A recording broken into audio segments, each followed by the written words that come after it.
This is what I like to call the Ragdoll Test. It's where I hold my cats up and let their feet dangle down below and just give them a little wiggle wiggle.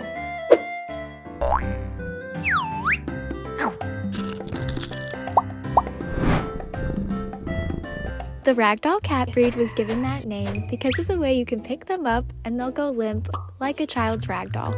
So I started doing the Ragdoll test to see if my cats would go limp like a ragdoll is supposed to. This is Meadow and this is her Ragdoll test.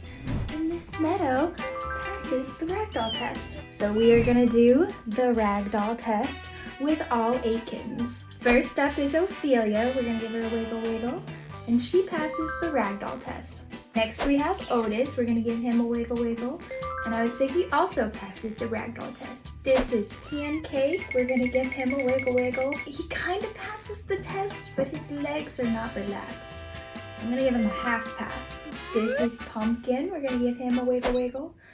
And oh, he almost passed, but I'm gonna have to give him a fail. So just time to see if they will pass the Ragdoll test. Here we have Jasper, and we're gonna give him a wiggle wiggle.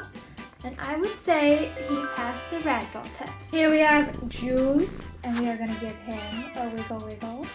And I would say he did a perfect job and passed the Ragdoll test. So even though a ragdoll is supposed to go limp, you do have to remember that every ragdoll is different. So if a ragdoll fails the Ragdoll test, does that mean they are still a ragdoll? The answer is yes, they are still a ragdoll.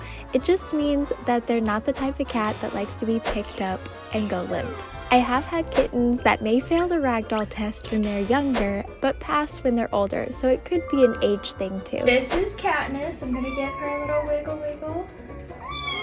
I would say she does not pass the Ragdoll test, and she passes. If you would like to try the Ragdoll test on your own cats, you just have to pick them up under their arms and wiggle back and forth. You can even try out this test even if your cat is not a ragdoll. Just remember that every cat is different, and it's okay if your ragdoll fails the test. Thank you for watching, and I hope you enjoyed watching the kittens wiggle wiggle. Can you tell them thank you for watching? Good job.